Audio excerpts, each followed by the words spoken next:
18 رمضان کا دن تھا. علی نے فضا کو بلایا. حوصلے سے سننا, حوصلے کے ساتھ سننا. فضا جی بادشاہ, فضا میرا صحن صاف کروا. فضا نے خود سے انصاف کیا. یا علی سے انصاف ہو گیا. علی کی آواز آئی, صحن میں کناتے لگوا.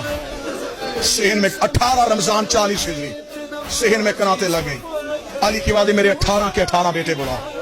18 کے 18 بیٹے علی کے صحن میں آ گئے. علی کی آواز آئی, 9 ادھر کھڑے ہو جاؤ, 9 ادھر کھڑے ہو جاؤ. ایک جیسے قد علی کے بیٹوں کے, ایک جیسے چہرے علی کے بیٹوں کے. 9 بیٹے دائیں کھڑے ہوئے, 9 بیٹے بائیں کھڑے ہوئے. کھڑے ہو کے بیٹوں نے ہاتھ باندھ کے کہا, بابا تو نے زندگی میں کبھی صحن میں ہمیں ایسے نہیں کھڑا کیا, بابا ہمیں صحن میں ایسے کیوں کھڑا کیا ہے؟ علی کی آواز آئی, 18 کے 18 یہیں رک جاؤ. 18 کے 18 بیٹے علی کے رکے. جس جوان نے گلیوں میں ماتم کرنا ہے, علی نے اپنے سر سے امامہ اتارا. علی نے اپنی آبا کو اپنے کاندھے پہ رکھا. علی روتے روتے زینب کے حجرے میں گئے. علی نے زینب کے سر پہ اپنی آبا دی. علی نے زینب کا ہاتھ پکڑا, ہاتھ پکڑ کے علی صحن میں لے کے آئے. علی کی بیٹی نے روکے گا, بابا کیا کرنا ہے؟ علی روکے گا, زینب مجھے ایک بار بھائیوں میں چل کے دکھا, مجھے ایک بار بھائیوں میں چل کے دکھا. وہ بندہ آیا ہی نہیں ہے جس سے ماتم نہیں ہوا. زینب رو کے